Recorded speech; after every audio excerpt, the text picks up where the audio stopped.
जय माता दी दोस्तों, स्वागत है आपका आपके इस चैनल में जिसका नाम है भाव आपके स्टोरी मेरी। आज मैं आपको माता रानी की एक बहुत ही प्यारी महिमा सुनाने जा रही हूँ। माता रानी की महिमा शुरू करने से पहले आप लोगों से एक रिक्वेस्ट करना चाहती हूँ कि अगर आप मेरे चैनल में पहली बार आएँ तो प्लीज़ मेरे चैनल को सब्सक्राइब करना ना भूलें, बेल आइकन को ज़रूर प्रेस करें। तो चलिए शुरू करते हैं आज की वीडियो। ये कहानी है एक दिल्ली के छोटे से मोहल्ले की, जहाँ एक 34 साल का राहुल अपनी माँ और छोटी बहन के साथ रहता था। राहुल की माँ माता रानी पे बहुत भरोसा करती थी, हर साल वैष्णो देवी भी जाती थी। और राहुल की छोटी बहन 10वीं कक्षा में पढ़ रही थी।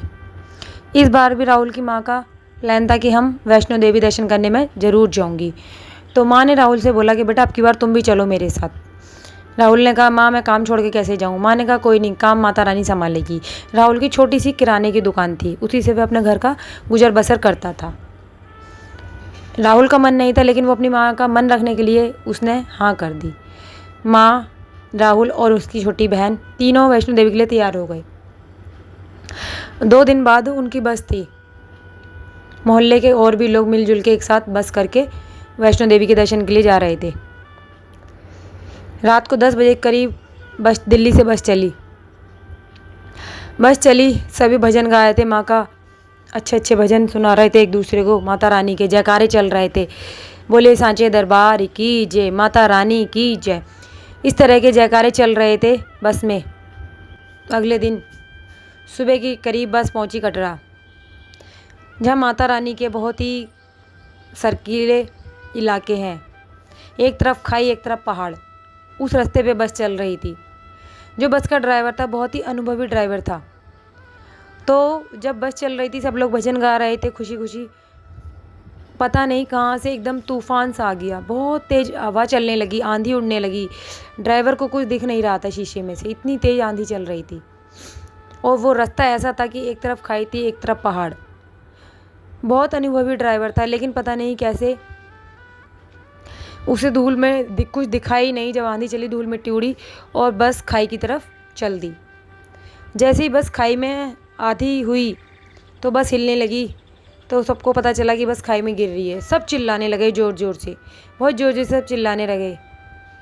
राहुल ने अपनी माँ और अपनी बहन को कस के पकड़ लिया, पर माँ ने कहा बेटा माँ पे भरोसा रखो, माता रानी पे भरोसा रखो, कुछ नहीं होगा।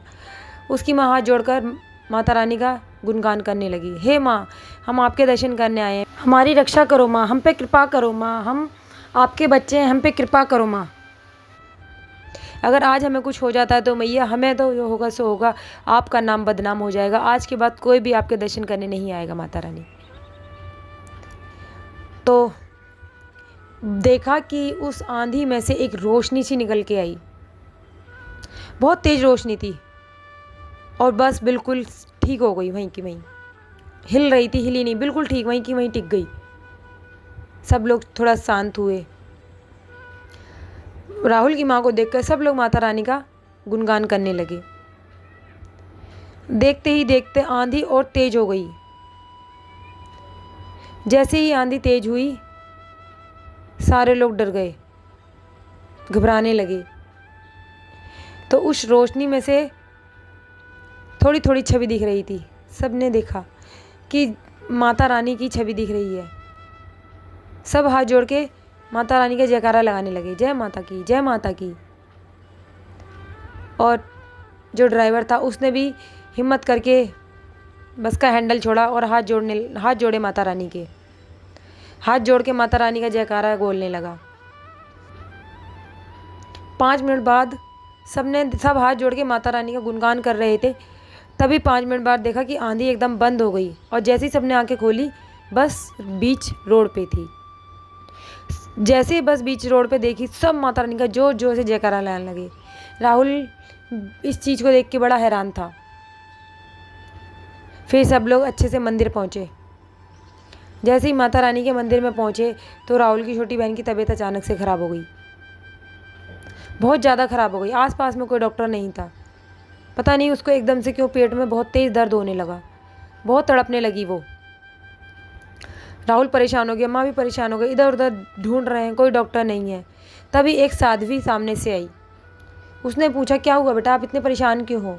उनने कहा, राहुल ने बताया मेरी बहन ऐसे ऐसे पेट में दर्द हो रहा है, बड़ी परेशान है, कोई डॉक्टर नहीं मिल रहा। उसने कहा आप परेशान मत हो, आप माता रानी के दरबार में हो, सब कुछ अच्छा होगा। मुझे दिखाओ आपकी बहन कहाँ है। राहुल उस साध्वी को अपनी बहन के पास लेके गया। साध्वी ने राहुल की बहन के ऊपर हाथ फेरा सर पे, बड़े प्यार से सर पे हाथ फेरा और बोला बेटी तुझे कुछ नहीं होगा। और साध्वी ने जैसे ही हाथ फेरा, राहुल की बहन के पेट में दर्द एकदम बंद हो गया। दर्द बंद हो गया तो राहुल अपनी बहन को देखने लगा। उसकी माँ भी अपनी बहन बेटी को प्यार करने लग गई, देखने लग गई। और जैसे ही अपनी बेटी को, अपनी बहन को देखकर राहुल ने जैसे ही माँ उस साध्वी का धन्यवाद करने के लिए पीछे मुड़ा तो देखा वहाँ साध्वी थी ही नहीं, वो अदृश्य हो गई। राहुल बड़ा अचंभित हुआ कि साध्वी कहाँ गई। उसने इधर उधर ढूंढा भी पर साध्वी नहीं मिली। वह समझ गया कि ये माता रानी ही है। फिर तो राहुल को पक्का विश्वास हो गया। खूब जोर जोर से जयकारे लगाते हुए वह माँ की गुफा में गया। राहुल गुफा के अंदर गया, मैया रानी के दर्शन करे। और जैसे माता रानी के उसने दर्शन करे, वह वहीं ठहर गया। उसका शरीर सुन्न पड़ गया। उसे भक्ति, माता रानी की भक्ति में इतना मगन हो गया कि उसको गुफा से बाहर जाने का मन ही नहीं कर रहा था। तभी उसने देखा माता रानी की पिंडियों में से अलौकिक रोशनी निकल रही है, जैसे मैया रानी उसे खुद दर्शन दे रही है। तो वो बड़ा खुश हुआ। फिर दर्शन करके वो अपने घर आए वापस। उस दिन के बाद राहुल माता रानी का सबसे बड़ा भक्त बन गया। उसने अपने घर के पास माता रानी के नाम का एक मंदिर बनवाया। अब उस मंदिर में रोज़ भजन कीर्तन करता है। रोज़ भजन होता है, सुबह शाम आरती होती है, कीर्तन होता है।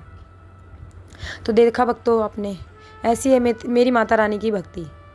तो अगर आपको मेरी वीडियो अच्छी लगी हो तो प्लीज़ मेरी वीडियो को लाइक कीजिएगा, चैनल को सब्सक्राइब कीजिएगा, बेल आइकन को ज़रूर प्रेस कीजिएगा और कमेंट में जय माता दी ज़रूर लिखिएगा भक्तों।